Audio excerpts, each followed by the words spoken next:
ਜੀ। ਅਗਲੀ ਖਬਰ ਵੱਲ ਚਲੀਏ। ਜਿਹੜਾ ਆਪਣਾ ਗੁਆਂਢੀ ਮੁਲਕ ਕੈਨੇਡਾ ਆ, ਉਹਦੇ ਨਾਲ ਅਮਰੀਕਾ ਦੇ ਰਿਲੇਸ਼ਨ ਜਿਹੜੇ ਆ, ਉਹ ਵਿਗੜਦੇ ਹੀ ਜਾ ਰਹੇ ਹੈਗੇ ਆ। ਪੈਂਟਾਗਨ ਨੇ 86 ਸਾਲਾਂ ਦਾ ਇੱਕ ਕੈਨੇਡਾ ਤੇ ਯੂਐਸ ਦਾ ਡਿਫੈਂਸ ਬੋਰਡ ਜਿਹੜਾ ਸੀਗਾ, ਉਸ ਨੂੰ ਜਿਹੜੀ ਉਹ ਕਮਿਟਮੈਂਟ ਸੀ, ਉਸ ਨੂੰ ਖਤਮ ਕਰ ਦਿੱਤਾ ਹੈਗਾ। ਕਾਰਨ ਉਹਦੇ ਵਿੱਚ ਇਹ ਦੱਸਿਆ ਵੀ ਜਿਹੜੇ ਓਟਾਵਾ ਵਾਲੇ ਆ, ਕੈਨੇਡਾ ਵਾਲੇ ਆ, ਉਹਨਾਂ ਨੇ ਜਿਹੜੀਆਂ ਕਮਿਟਮੈਂਟਸ ਆ, ਉਹ ਸਾਡੀਆਂ ਮੀਟ ਨਹੀਂ ਕੀਤੀਆਂ। ਐਕਚੁਅਲੀ ਇਹ ਜਿਹੜਾ ਕੈਨੇਡਾ ਦੇ ਪ੍ਰਾਈਮ ਮਿਨਿਸਟਰ ਮਾਰਕ ਕਾਰਨੀ ਉਹਨਾਂ ਦੀ ਡੈਵੋਸ ਦੇ ਵਿੱਚ ਜਿਹੜੀ ਸਪੀਚ ਹੋਈ ਸੀਗੀ ਨਾਰਥ ਅਮਰੀਕਨ ਹਿਸਟਰੀ ਦੇ ਸੰਬੰਧ ਦੇ ਵਿੱਚ, ਉਹਨੂੰ ਲੈ ਕੇ ਕੀਤਾ ਗਿਆ ਹੈਗਾ। ਐਲਬ੍ਰਿਜ ਕੋਲਵੀ ਜੋ ਅੰਡਰ ਸੈਕਟਰੀ ਆਫ ਵਾਰ ਹੈਗੇ ਆ, ਪਾਲਿਸੀ ਵਾਰ ਫॉर ਪਾਲਿਸੀ, ਉਹ ਤੇ ਪ੍ਰਿੰਸੀਪਲ ਆਰਕੀਟੈਕਟ ਹੈਗੇ ਆ ਅਮਰੀਕਨ ਡਿਫੈਂਸ ਸਟ੍ਰੈਟਜੀ ਦੇ ਟਰੰਪ ਐਡਮਿਨਿਸਟ੍ਰੇਸ਼ਨ ਦੇ ਅੰਡਰ। ਉਹਨਾਂ ਨੇ ਇਹ ਕਿਹਾ ਵੀ ਜਿਹੜੀ ਡਿਪਾਰਟਮੈਂਟ ਆਫ ਵਾਰ ਆ, ਉਹ permanent joint way board on defence, ਉਸ ਨੂੰ ਜਿਹੜਾ ਪੌਜ਼ ਕਰਨ ਜਾ ਰਹੀ ਆ, ਉਸ ਨੂੰ ਸਟਾਪ ਕਰਨ ਜਾ ਰਹੀ ਆ।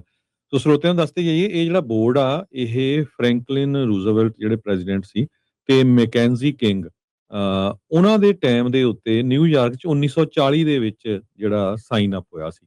86 ਸਾਲ ਤੋਂ ਇਹ ਜਿਹੜੀ ਜੁਆਇੰਟ ਜਿਹੜਾ ਚੱਲ ਰਿਹਾ ਸੀਗਾ। ਐਲਬ੍ਰਿਜ ਕੋਲਵੀ ਅੰਡਰ ਸੈਕਟਰੀ ਆ ਵਾਰ ਫॉर ਪਾਲਿਸੀ ਦੇ। ਸੋ ਉਹਨਾਂ ਨੇ ਕਿਹਾ ਵੀ ਜਿਹੜੇ ਕੈਨੇਡਾ ਵਾਲੇ ਆ, ਉਹਨਾਂ ਦੇ ਜਿਹੜੇ ਰਿਲੇਸ਼ਨ ਆ ਹੋਰ ਮੁਲਕਾਂ ਦੇ ਨਾਲ, ਸਾਡੇ ਜਿਹੜੇ ਹੈਗੇ ਆ ਵਿਰੋਧ ਵਾਲੇ, ਉਹਨਾਂ ਦੇ ਨਾਲ ਵੱਧ ਰਹੇ ਆ। ਇਸ ਕਰਕੇ ਅਨਫੋਰਚੂਨੇਟਲੀ ਕੈਨੇਡਾ ਨੇ ਕੋਈ ਕ੍ਰੈਡੀਬਲ ਜਿਹੜੀ ਪ੍ਰੋਗਰੈਸ ਨਹੀਂ ਕੀਤੀ ਡਿਫੈਂਸ ਕਮਿਟਮੈਂਟ ਦੇ ਵਿੱਚ, ਤਾਂ ਕਿ ਇਕੱਠਾ ਜਿਹੜਾ ਅਮਰੀਕਾ ਤੇ ਕੈਨੇਡਾ, ਜੇ ਕੱਲ ਨੂੰ ਕੋਈ ਕਿਸੇ ਤਰ੍ਹਾਂ ਦਾ ਅਟੈਕ ਹੋਵੇ, ਉਹਦੇ ਰਲ ਕੇ ਜਿਹੜੇ ਕੰਮ ਕਰ ਸਕਣ।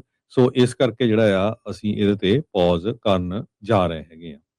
ਕੈਨੇਡਾ ਦੀ ਗਵਰਨਮੈਂਟ ਨੇ ਨਾਟੋ ਦਾ ਜਿਹੜਾ 2% gross domestic product defence spending ਆ, ਉਹਦੇ ਉੱਤੇ ਤਾਂ ਕਮਿਟਮੈਂਟ ਕੀਤੀ ਆ, ਫਸਟ ਟਾਈਮ ਕੀਤੀ ਆ ਇਹ ਕੋਲਡ ਵਾਰ ਤੋਂ ਬਾਅਦ। ਵਾਸ਼ਿੰਗਟਨ ਨੇ ਕਿਹਾ ਸੀ ਵੀ ਘੱਟੋ ਘੱਟ 3.5% ਤੱਕ ਜਿਹੜਾ ਕੈਨੇਡਾ ਆ, ਉਹਨਾਂ ਨੂੰ ਸਪੈਂਡ ਕਰਨਾ ਚਾਹੀਦਾ ਹੈਗਾ ਆ।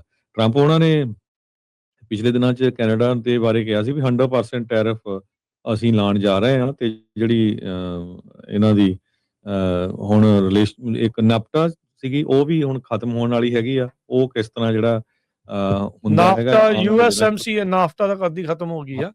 ਯੂਐਸਐਮਸੀਏ ਜਿਹੜੀ ਹੈਗੀ ਆ, ਨਾਫਟਾ ਦੀ ਜਗ੍ਹਾ ਹੈ, ਉਹ ਵੀ ਟਰੰਪ ਹੁਣੀ ਲੈ ਕੇ ਆਏ ਸੀਗੇ। ਸੋ ਮਾਰਕ ਕਾਰਨੀ ਦੇ ਇਲੈਕਸ਼ਨ ਨੂੰ ਲੈ ਕੇ, ਸੋ ਇਹ ਸਾਰਾ ਕੁਝ ਜਿਹੜਾ ਆ 86 ਸਾਲਾਂ ਦਾ ਜਿਹੜਾ ਦੋਸਤਾਨਾ ਜਿਹੜਾ ਇੱਕ ਤਰ੍ਹਾਂ ਨਾਲ ਕਹਿ ਸਕਦੇ ਸੀ ਕੰਟਰੈਕਟ, ਉਸ ਨੂੰ ਖਤਮ ਹੀ ਸਮਝੋ ਇਸ ਟਾਈਮ ਦੇ ਉੱਤੇ। ਜੀ। ਸੋ ਦੇਖੋ, ਇਸ ਤਰੀਕੇ ਦੇ ਨਾਲ ਰਿਸ਼ਤੇ ਜਿਹੜੇ ਉਹ ਬਣੇ ਹੋਏ ਵਿਗੜ ਜਾਂਦੇ ਆ ਕਈਆਂ ਦੇ, ਜਿਹੜੇ ਉਹ ਬਿਆਨਾਂ ਨੂੰ ਜਿਹੜਾ ਉਹ ਲੈ ਕੇ। ਚਲੋ, ਇਹ ਅਮਰੀਕਾ ਵਾਲੇ ਜਿਹੜੇ ਇਸ ਟਾਈਮ ਇਹ ਜਿਹੜੀ ਪਹਿਲ ਆ ਉਹ ਕਰ ਰਹੇ ਆ, ਜਿੱਦਾਂ ਦੇ ਦੱਸਿਆ ਵੀ ਅੰਡਰ ਸੈਕਟਰੀ ਨੇ ਇਹ ਬਿਆਨ ਦਿੱਤਾ ਆ।